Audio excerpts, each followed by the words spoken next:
Welcome finally to another edition of our Bethel Culture podcast where we seek to inform, influence, and inspire. My name's Weston. I'm one of the pastors here on staff, joined with... Hey, I'm Pastor Kevin, also on staff here at Bethel, and I am joined with Weston, our new Director of Stewardship, Mr. Wayne Carl. Wayne, welcome to Thank the you. team, to the podcast. Yeah, give us a little rundown of your family and Sure. Just introduce yourself to the people. yeah. Oh, okay. Yeah, my name's Wayne Carl. I've lived in Galesburg since 2001, so quite some time. I worked for the city of Galesburg, and then I retired in 2023. I'm married, my wife Meg, and I have 6 kids, all of them grown. I have 2 boys that live on the East Coast, and then I have a daughter that lives in Chicago area, and then I have 3 boys in the Galesburg area. And so, yeah, if other people have heard the name Carl, say, in the community, aside from you, where would they have come across those names? One of my sons is a high school, junior high math teacher at Galesburg. He also is an assistant football coach and a freshman basketball coach. So he's pretty involved there. So he meets a lot of people. And then my other son is a police officer. He's been on the Galesburg Police Department for a little over a year, and really enjoys it down there. Not that there's any crime in Galesburg, but Right. No, never. Who's your favorite kid to visit? I don't know how I far. thought you were going to ask who's his favorite kid. No. We all know who that is. No, if you had to go visit, like how far away do you travel to see some of the East Coast? well, both my boys work in Charleston, South Carolina, and that's where all 4 of my grandkids are located as well. Yes. So Okay. it's about a 15-hour drive out there. That's not So- nothing. Yeah. Right. Right on. Well, how long have you been coming to Bethel? We've been here probably close to 8 years. years. We joined, I think it's been 7 years that we've been members now. Okay. Man, it's crazy to think that's that long. So it was pre-COVID. I feel like COVID throws off my timeline on everything. So yeah, that's pre-COVID. Nice. So just describe just a little bit. I feel like I've gotten to have cool insights on what you did and, when you were still working your job and before you retired and then afterwards. But to give people just a sense, you worked for the city. What was that like? What was that role like? What did you do for the city? Well, I meant to say that I went to Iowa State for college, and I graduated as a civil engineer. I met my wife, Meg, there, and she's an industrial engineer. And for the city here, I worked for 22 years with the city, and I was the director of public works the last 6, but I was the city engineer for the 16 years prior to that. And also I served as 6 months as interim city manager, and then I came back after I retired and served for a couple months as interim city manager. When I was at the city, kind of my major projects were the bridges downtown, the Don Moffett overpass, the Bickerdike Bridge, and the Reverend Sibley underpass. Those are my 3 big projects, and lots of other bridges and other capital projects and roads when I was here. But that's where I spent most of my time.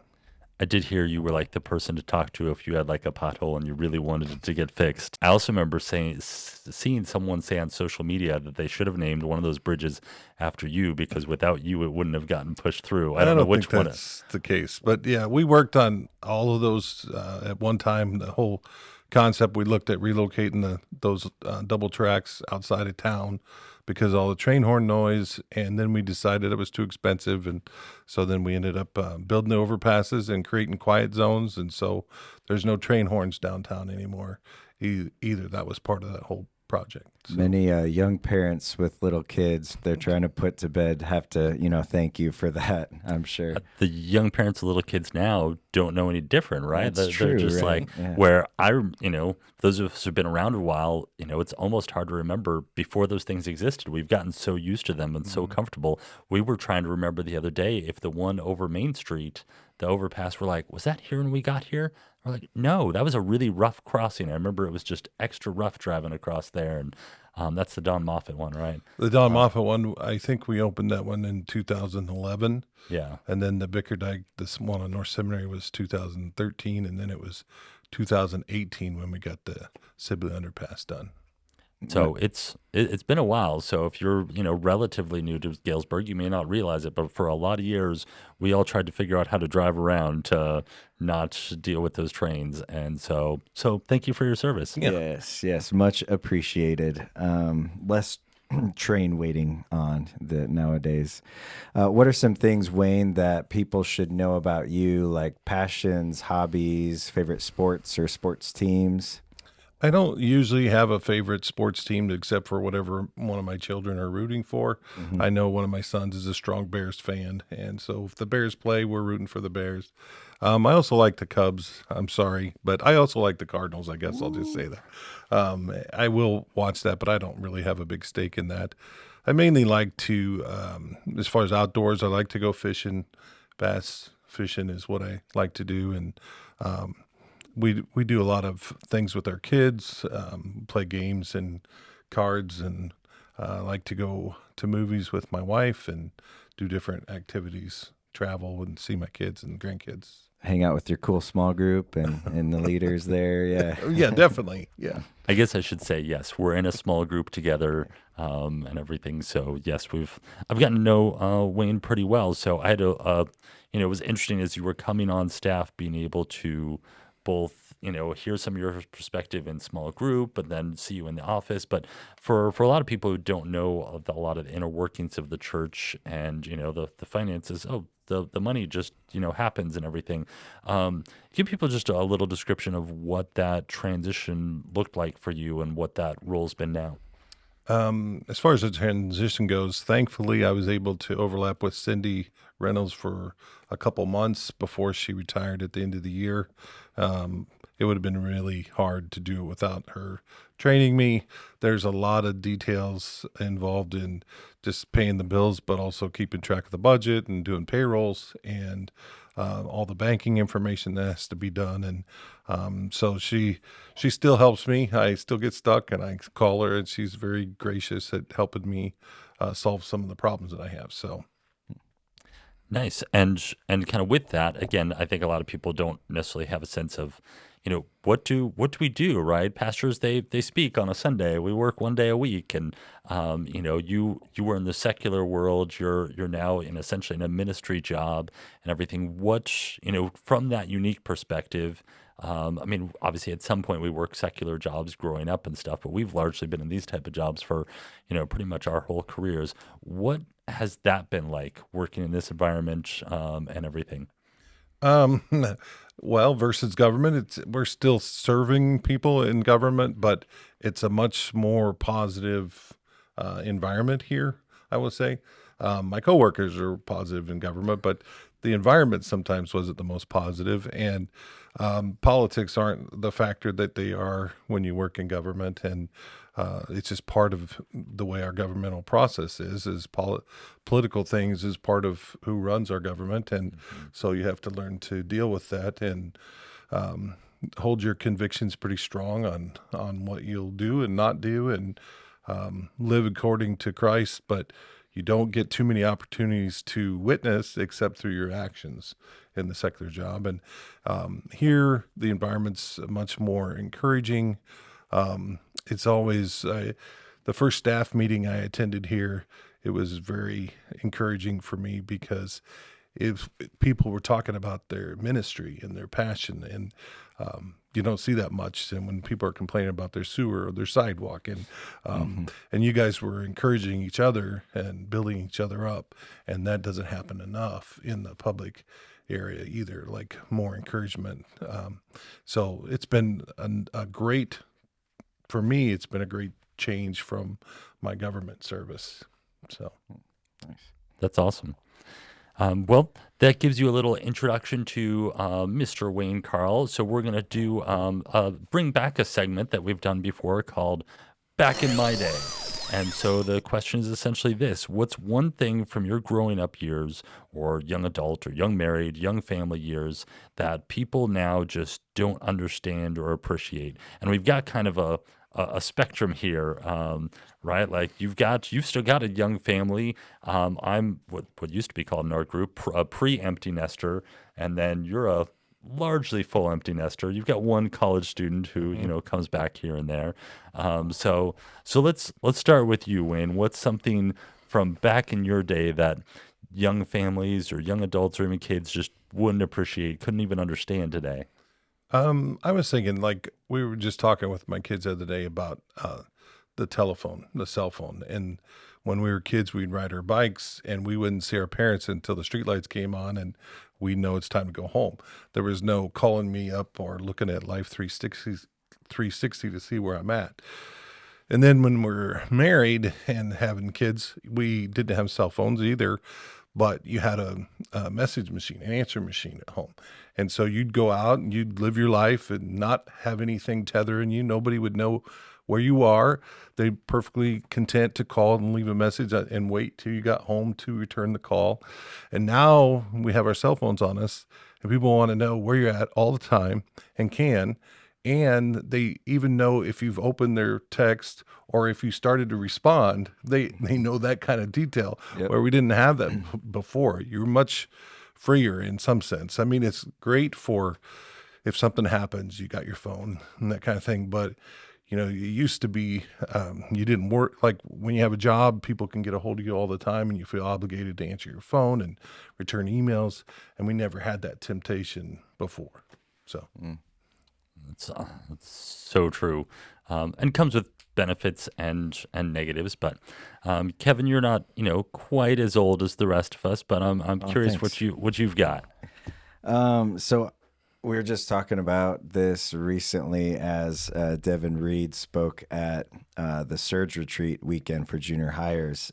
He brought back this poem called Footprints in the Sand that, like many of us growing up in the 90s and early 2000s, had heard just probably repeated over and over again. I remember hearing it like at retreats and then Sunday mornings and whatnot. And so it was a good reminder that, like, a few years down the road, like generations will have not heard what we have heard again and again many times. And so I just remember a lot of junior hires saying just how impactful that poem was that they heard for the first time ever. And so, like, as the kids are explaining the poem to the parents who grew up with the poem, it's just it's good to have young leaders that can bring those things that feel fresh, even though they maybe aren't so much for us.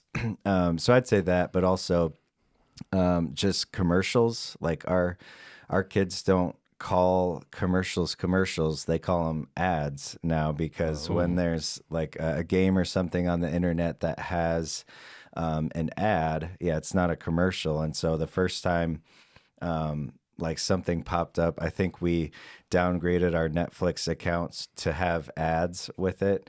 And the first time Steph and I called it commercial, they were like, "What's a commercial?" And so just like things you grew up with, if you watch Saturday morning cartoons as a kid, you had commercials you had to wait through, and there was no fast forwarding or anything like that, or upgrading to pay for the premium Netflix where you didn't have any ads or commercials. So just different worlds we live in, right? Oh, that's so true. I've got a number of them that are floating around my head. Some internet-based ones too. I was telling a story just last night. I was asking my mom, we were celebrating her birthday, and I said, "Do you remember there was this guy who was a family connection? He was going on and on about." We're Irish, do you know the Irish actually did this and the Irish did that? And I remember I was like 10 years old trying to like, oh, that's interesting. Oh, that's cool. And then he said, the Irish were actually the first ones to split the atom. And even my 10-year-old brain could kind of go, I don't think that's right. But it was the 80s. Like, there's no way to fact check that. Now we can fact check things, but everybody believes in conspiracies. But no, the one that was actually standing out to me, and I've heard this a couple times recently, is we don't have boredom like we used to. I mean, kids today will say they're bored, but when I would just think of when you were sick as a kid, or at least, well, I'll go when I was sick as a kid. Like there was, decent TV programming up until about 10, 10 a.m. It was maybe The Price is Right. After that, maybe The Brady Bunch. I never liked that. And then it's just kind of daytime slop. And like, Soap operas and all yes, that. I Yeah. was never going to watch a soap opera. And I just, you feel terrible, and you feel too bad to, I didn't love to read anyway, to read a book or whatever, but, I couldn't really fall asleep. And, but the number of times in your life as a kid you were bored. I mean, I remember a punishment was you were sent to your room. You were sent to your room as a punishment because there was nothing to do there. That was a punishment, and everything. And those things just aren't things anymore. Kids will complain that they have nothing to watch while they doom scroll, and I kind of want to go. You have a library of a ton of really good content. It may not be from this decade, but it was really good. Go watch something a little old school. Nope, they'll just keep scrolling and dooming, but they're not sitting on the couch doing nothing. They're having some kind of content, judging whether that content's good or not, as opposed to like I wouldn't even try to stomach a soap opera. It just I would rather sit bored than try to watch a soap opera, and I just don't think kids today even can almost comprehend that because there's always something on with everybody's got streaming services or a device or video games or some of those things that so even just being sick as a kid looks different. um so I don't know, what do you guys have your go-to things when you were sick, what you watched? Do you remember? Like I said, I remember when Price is Right. Oh, Price is Right is over. There's nothing else on. When That's I was a kid, there were three channels on TV. So we didn't have cable television. It's just the three channels that you got. And then they went off the air at whatever time at night, and you'd have the national anthem, and that'd be it. Now it never goes off, and it's just completely different than when we were kids. So what did you do when you were sick as a kid? Well, I had siblings, and we had these things called books that you would read. Maybe it was out of lack of other things to do, but it was all, that's something that was always available when you're sick. If you felt better and you weren't sick, mainly what we did was outside with our neighborhood friends. That's Yes. that's something that's lost today too. More so was just going playing, getting these sports games where you're just playing tennis ball, baseball, or football or something with the neighborhood kids. So Yeah, I feel like you couldn't make the Sandlot today. It wouldn't be relatable to a lot of kids. yeah.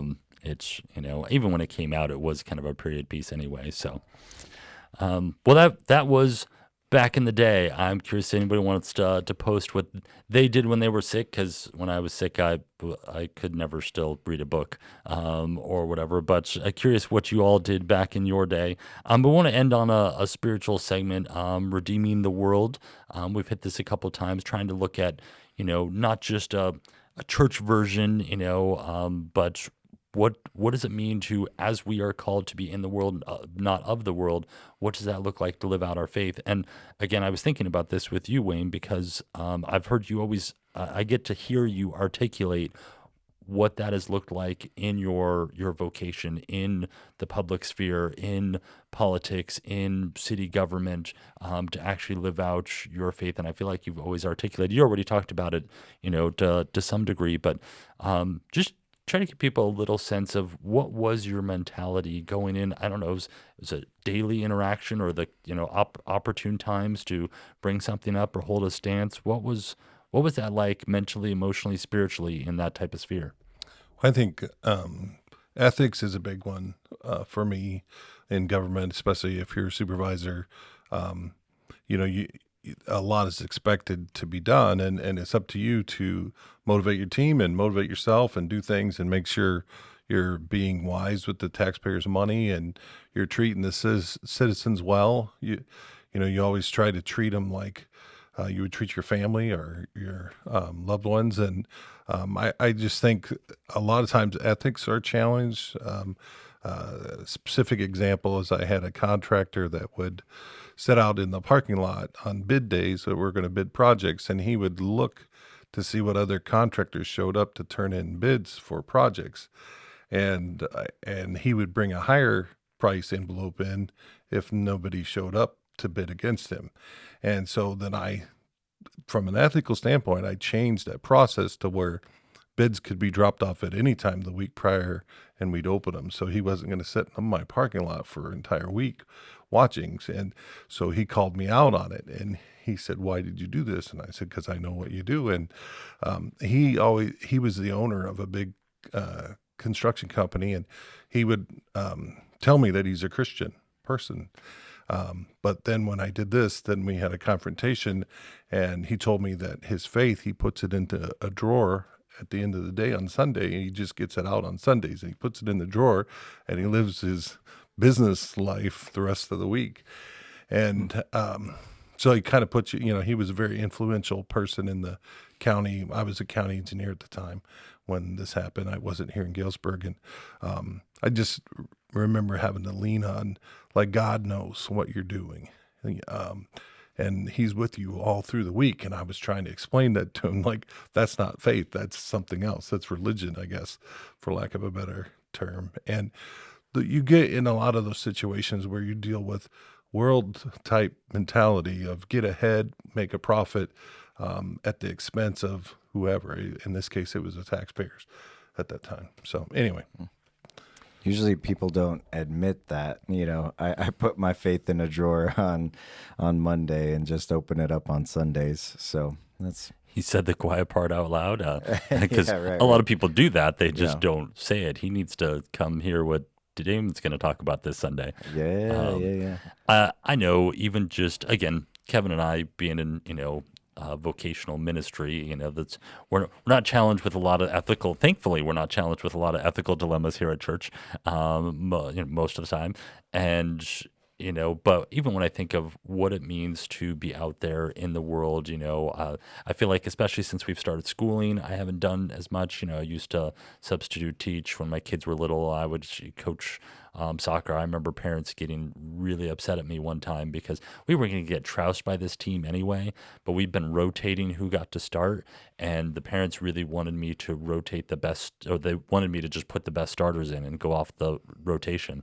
And I was like, no, we've been saying the rotation. And again, it wasn't going to help anyway. They were going to destroy us. But I had some parents livid and everything. But me and the assistant coach, one of the assistant coach, John Beavers, was with me at the time. And we kind of both agreed, we know they're going to be upset, but we're going to do this. And we're going to say the kids, hey, they've earned it. They've done the thing. It's time to rotate the stuff. And but I feel like that just gives me a tiny window of probably what you had to tackle so many different days. Kevin, as you think back and kind of to that, either spaces of worlds you're in now, whether, coaching kids on your team or just interacting with neighbors, or maybe back in when you were working a secular job, any redeeming world elements from that side of things? Yeah, I mean, a lot of sermon illustrations come from, our previous work environments, like being a server at Olive Garden. I think I've said this before in a sermon that, like, so many servers did not want to work the Sunday afternoon lunch shift because the church people would come in and they were notoriously poor tippers, and I feel like that should be different. Like, of all people, like, we should be considered the most generous and the most loving from a secular world's perspective. So just one lesson that I've learned, and now as I help coach baseball teams for my kids, just really not trying to be so hard on the kids, because you can always tell which player on the team is the coach's son, because he's always the hardest on that kid, and I don't want that to be the case. Like, I want Judah and Graham to actually love when I'm their coach, or when I'm able to do that. So